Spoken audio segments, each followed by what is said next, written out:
ನಮಸ್ಕಾರ, ರಿಪಬ್ಲಿಕ್ ಕನ್ನಡ ನ್ಯೂಸ್ಗೆ ಸ್ವಾಗತ. ನಾನು ಶ್ರೀಪಾದ್ ಪಾಟೀಲ್. ಬಳ್ಳಾರಿ ರಕ್ತ ರಾಜಕೀಯದ ಮತ್ತೊಂದು ಬಿಗ್ ಎಕ್ಸ್ಕ್ಲೂಸಿವ್ ನಿಮ್ಮ ರಿಪಬ್ಲಿಕ್ ಕನ್ನಡದಲ್ಲಿ. ಶಾಸಕ ಜನಾರ್ದನ್ ರೆಡ್ಡಿ ಅವರನ್ನ ಮುಗಿಸೋದಕ್ಕೆ ಎಲ್ಲಾ ರೀತಿಯ ಪ್ಲಾನ್ ನಡೆದಿತ್ತ. ಶಾಸಕ ಜನಾರ್ದನ್ ರೆಡ್ಡಿ ಟಾರ್ಗೆಟ್ ಆಗಿದ್ರ? ರೆಡ್ಡಿ ನಿವಾಸ ಗುರಿಯಾಗಿಸಿಯೇ ಫೈರ್ ಮಾಡಿದ್ಯಾಕೆ? ಸತೀಶ್ ರೆಡ್ಡಿ ಖಾಸಗಿ ಗನ್ಮ್ಯಾನ್ ನಿಂದ ಫೈರಿಂಗ್, ಹಲವು ಅನುಮಾನಕ್ಕೆ ಕಾರಣ ಆಗಿದೆ ಫೈರಿಂಗ್ ದೃಶ್ಯ. ರಿಪಬ್ಲಿಕ್ ಕನ್ನಡದಲ್ಲಿ ಗನ್ ಫೈರಿಂಗ್ ಎಕ್ಸ್ಕ್ಲೂಸಿವ್ ದೃಶ್ಯಗಳು ಲಭ್ಯ ಆಗಿದೆ.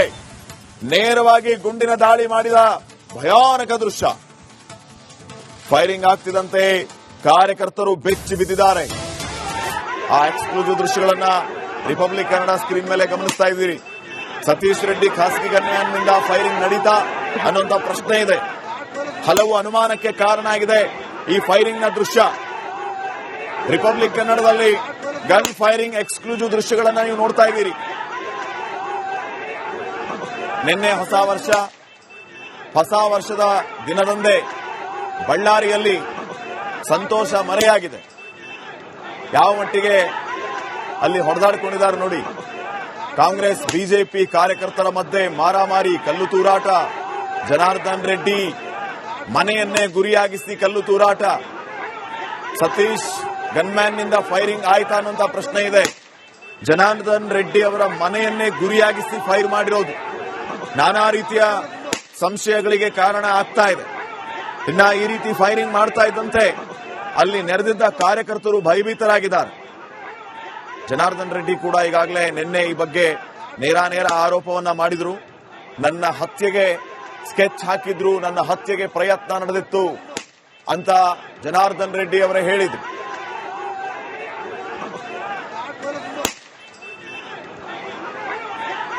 ನನ್ನ ಕೊಲೀಗ ನಾಗೇಂದ್ರ ಬಾಬು ನೇರ ಸಂಪರ್ಕದಲ್ಲಿ ಜಾಯ್ನ್ ಆಗಿದ್ದಾರೆ ಬಳ್ಳಾರಿಯಿಂದ. ನಾಗೇಂದ್ರ ಬಾಬು, ಸದ್ಯ ಏನ್ ನಡೀತಾ ಇದೆ? ಬಹುತೇಕ ಜಮೀರ್ ಅಹಮದ್ ಹೇಳ್ತಾ ಇದ್ರು ಪರಿಸ್ಥಿತಿ ತಹಬದಿಗೆ ಬಂದಿದೆ ಅಂತ ಹೇಳಿ. ಆದ್ರೆ ಬಳ್ಳಾರಿ ರಾಜಕಾರಣಿಗಳ ಅಂತರಂಗದಲ್ಲಿರುವಂತಹ ಆ ರೋಷಾವೇಶ ಇನ್ನೂ ಮಾತ್ರ ಕಡಿಮೆ ಆಗ್ತಾ ಇಲ್ಲ. ನಾರಾ ಭರತ್ ರೆಡ್ಡಿ ಆಕ್ರೋಶದ ಮಾತುಗಳನ್ನ ಆಡ್ತಾನೆ ಇದ್ದಾರೆ. ಇವನ್ ನೀವು ಮಾತಾಡಿಸುವಾಗ್ಲೂ ಕೂಡ ಆ ರೋಷಾವೇಶ ನೋಡಿದ್ವಿ ನಾವು. ಈ ಕಡೆ ಜನಾರ್ದನ್ ರೆಡ್ಡಿ ನಮ್ಮ ಗನ್ಮ್ಯಾನ್ಗಳಿಂದ ಒಂದೇ ಒಂದು ಬುಲೆಟ್ ಹಾರಿಲ್ಲ ಅಂತ ಪ್ರೆಸ್ ಮೀಟ್ ನಲ್ಲಿ ಸ್ಪಷ್ಟನೆ ಕೊಟ್ಬಿಟ್ಟಿದ್ದಾರೆ. ಪೊಲೀಸರು ಮುಂದೆ ಇರೋದು ಈಗ ಬಿಗ್ ಚಾಲೆಂಜ್. ರಾಜಶೇಖರ್ ಎದೆ ಸಿಡಿದ ಗುಂಡು ಯಾರದ್ದು ಅಂತ ಏನ್ ಅಪ್ಡೇಟ್ಸ್ ಕೊಡ್ತೀರಿ?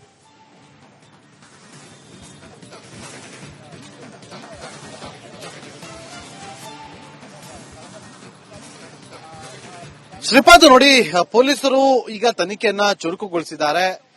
ತಡರಾತ್ರಿಯೇ ಒಂದಷ್ಟು ವಿಡಿಯೋಗಳನ್ನ ಇಟ್ಟುಕೊಂಡು ಆ ವಿಡಿಯೋವನ್ನ ದೊಡ್ಡ ಎಲ್ಇಡಿಯಲ್ಲಿ ಹಾಕಿಕೊಂಡು ಬಹಳ ಸೂಕ್ಷ್ಮವಾಗಿ ಅದನ್ನ ಗಮನಿಸಿ ಒಂದು ಕನ್ಕ್ಲೂಷನ್ ಬಂದಿದ್ರು. ಹಾಗಾಗಿ ಅದನ್ನ ಆಧರಿಸಿ ರಿಪಬ್ಲಿಕ್ ಕನ್ನಡಕ್ಕೆ ಸಿಕ್ಕಿರುವಂತಹ ಎಕ್ಸ್ಕ್ಲೂಸಿವ್ ಮಾಹಿತಿ ಪ್ರಕಾರ 5 ರಿವಾಲ್ವರ್ಗಳನ್ನ ಸೀಸ್ ಮಾಡಿ ಅದನ್ನ ಎಫ್ಎಸ್ಎಲ್ಗೆ ಕಳಿಸ್ಕೊಟ್ಟಿದ್ದಾರೆ. ಇದರ ಜೊತೆಗೆ ರಾಜಶೇಖರ್ ದೇಹದಲ್ಲಿ ಸಿಕ್ಕಂತ ಗುಂಡನ್ನು ಕೂಡ ಎಫ್ಎಸ್ಎಲ್ಗೆ ಕಳಿಸ್ಕೊಟ್ಟಿದ್ದಾರೆ. ಆ ಒಂದು ಗುಂಡು ಹಾಗೆ ಯಾವ ರಿವಾಲ್ವರ್ಗೆ ಮ್ಯಾಚ್ ಆಗುತ್ತೆ ಅನ್ನುವ ರಿಪೋರ್ಟ್ ಅನ್ನು ತೆಗೆದುಕೊಂಡು ಆ ರಿಪೋರ್ಟ್ ಅನ್ನು ಆಧರಿಸಿ ಆ ರಿವಾಲ್ವರ್ ಯಾರಿಗೆ ಸಂಬಂಧಪಟ್ಟಿದ್ದು, ಯಾರ ಹೆಸರಲ್ಲಿತ್ತು, ಲೈಸೆನ್ಸ್ ಇತ್ತ ಅಥವಾ ಕಾನೂನು ಬಾಹಿರವಾಗಿ ಏನಾದರೂ ಇಟ್ಕೊಂಡಿದ್ರು ಅನ್ನೋದ್ರ ಬಗ್ಗೆ ಮುಂದಿನ ಹಂತದಲ್ಲಿ ತನಿಖೆಯನ್ನ ಮಾಡೋದಕ್ಕೆ ಪೊಲೀಸರು ಮುಂದಾಗಿರೋದು ಒಂದು ಕಡೆ. ಆದ್ರೆ ಮತ್ತೊಂದು ಕಡೆ ವಿಡಿಯೋಗಳು ಒಂದಷ್ಟು ಸಾಕ್ಷಿಗಳನ್ನ ಹೇಳ್ತಾ ಇದೆ.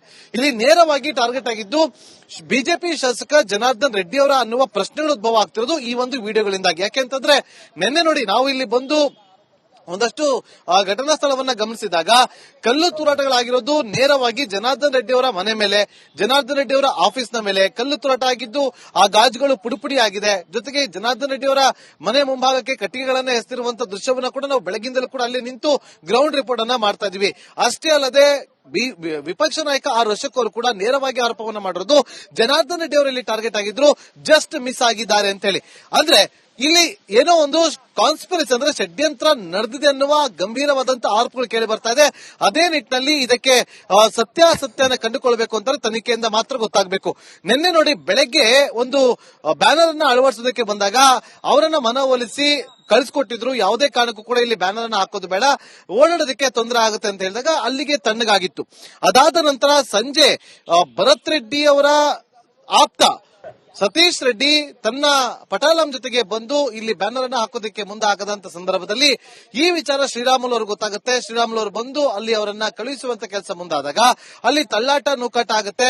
ಅದಾದ ನಂತರ ಪೊಲೀಸರು ಎಂಟ್ರಿ ಆಗುತ್ತೆ. ಪೊಲೀಸರು ಎಂಟ್ರಿ ಆದ ನಂತರ ಎಲ್ಲರೂ ಕೂಡ ತಿಳಿಗೊಳಿಸಿ ಕಳಿಸಿಕೊಡುವಂತ ಕೆಲಸಗಳಾಗುತ್ತೆ. ಅಲ್ಲಿಗೆ ಮುಗಿದೋಗಿದ್ರೆ ಏನೂ ಆಗ್ತಾ ಇರಲಿಲ್ಲ. ಆದ್ರೆ ಅದಾದ ನಂತರ ಎಸ್ಪಿ ಸರ್ಕಲ್ ನಿಂದ ಜನಾರ್ದನ್ ರೆಡ್ಡಿ ಅವರ ಮನೆ ಹತ್ರಕ್ಕೆ ಸುಮಾರು 3,000ಕ್ಕಿಂತ ಹೆಚ್ಚು ಕಾರ್ಯಕರ್ತರು ಬರ್ತಾ ಇರೋದನ್ನ ಇಲ್ಲಿನ ಸ್ಥಳೀಯರೇ ಗಮನಿಸ್ತಾರೆ. ಪೊಲೀಸರಿಗೂ ಕೂಡ ಅದು ಗಮನಕ್ಕೆ ಬರುತ್ತೆ. ತಕ್ಷಣ ಸ್ಥಳೀಯ ಎಂಎಲ್ಎ ಆಗಿರುವಂತಹ ನಾರಾ ಭರತ್ ರೆಡ್ಡಿ ಅವರು ಕೂಡ ಬರ್ತಾರೆ. ಅದೇ ಬೆಂಬಲಿಗರೊಂದಿಗೆ ಬಂದು ಅಲ್ಲಿ ಬಿಜೆಪಿ ಕಾರ್ಯಕರ್ತರು ಮತ್ತು ಕಾಂಗ್ರೆಸ್ ಕಾರ್ಯಕರ್ತರ ನಡುವೆ ಕಲ್ಲು ತೂರಾಟಗಳು ನಡೆಯುತ್ತೆ. ಪೊಲೀಸರು ಆಗ ಅದನ್ನ ಕಂಟ್ರೋಲ್ಗೆ ತರುವ ಸಲುವಾಗಿ ಗಾಳಿಯಲ್ಲಿ ಗುಂಡನ್ನು ಹಾರಿಸುವಂತ ಕೆಲಸವನ್ನ ಮಾಡ್ತಾರೆ. ಟಿಯರ್ ಗ್ಯಾಸ್ ಅನ್ನು ಕೂಡ ಸಿಡಿಸ್ತಾರೆ.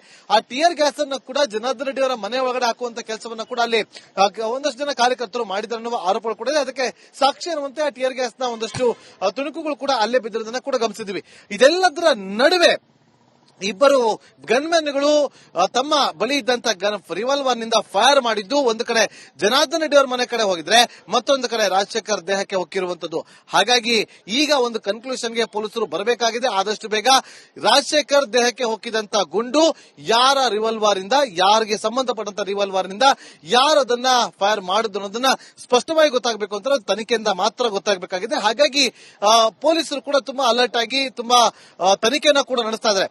ಒಂದು ಕಡೆ ಭರತ್ ರೆಡ್ಡಿ ಅವರ ಗನ್ಮನ್ಗಳಿದ್ದಾರೆ. ಸತೀಶ್ ರೆಡ್ಡಿ ಅವರಿಗೆ ಅದನ್ನ ಗನ್ಮನ್ಗಳನ್ನ ಕೊಟ್ಟಿದ್ರು, ಖಾಸಗಿ ಗನ್ಮನ್ಗಳನ್ನ, ಅವರೇ ಇಲ್ಲಿ ಫೈರಿಂಗ್ ಅನ್ನ ಮಾಡೋದು ಅಂತ ಕೂಡ ಹೇಳಿದಾಗ ಇದೇ ಪ್ರಶ್ನೆಯನ್ನ ಕೂಡ ನಾರಾ ಭರತ್ ರೆಡ್ಡಿ ಅವರಿಗೆ ಈ ಹಿಂದೆ ಕೂಡ ಮಾಡಿದಾಗ, ನನಗೆ ಸರ್ಕಾರದಿಂದ ಸಿಕ್ಕಿರುವಂತಹ ಇಬ್ಬರು ಗನ್ಮನ್ಗಳನ್ನ ಹೊರತುಪಡಿಸಿದ್ರೆ ನನಗೆ ಖಾಸಗಿ ಗನ್ಮನ್ಗಳು ಯಾರೂ ಇಲ್ಲ ಅಂತ ಹೇಳಿ ಅವರು ಸ್ಪಷ್ಟನೆ ಕೊಟ್ಟಿದ್ದಾರೆ.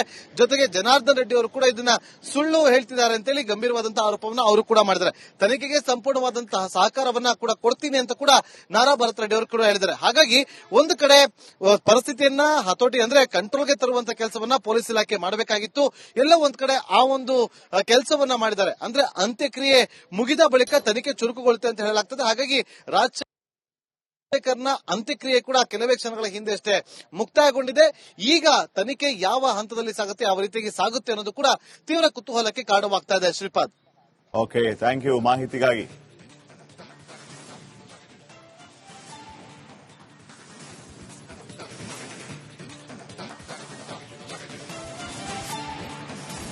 ಜನಾರ್ದನ್ ರೆಡ್ಡಿ ಅವರು ಕೂಡ ಇದನ್ನ ಸುಳ್ಳು ಹೇಳ್ತಿದ್ದಾರೆ ಅಂತ ಹೇಳಿ ಗಂಭೀರವಾದಂತಹ ಆರೋಪವನ್ನ ಅವರು ಕೂಡ ಮಾಡಿದ್ದಾರೆ. ತನಿಖೆಗೆ ಸಂಪೂರ್ಣವಾದಂತಹ ಸಹಕಾರವನ್ನ ಕೂಡ ಕೊಡ್ತೀನಿ ಅಂತ ಕೂಡ ನಾರಾ ಭರತ್ ರೆಡ್ಡಿ ಅವರು ಕೂಡ ಹೇಳಿದ್ದಾರೆ. ಹಾಗಾಗಿ ಒಂದು ಕಡೆ ಪರಿಸ್ಥಿತಿಯನ್ನ ಹತೋಟಿ ಅಂದ್ರೆ ಕಂಟ್ರೋಲ್ಗೆ ತರುವಂತ ಕೆಲಸವನ್ನ ಪೊಲೀಸ್ ಇಲಾಖೆ ಮಾಡಬೇಕಾಗಿತ್ತು.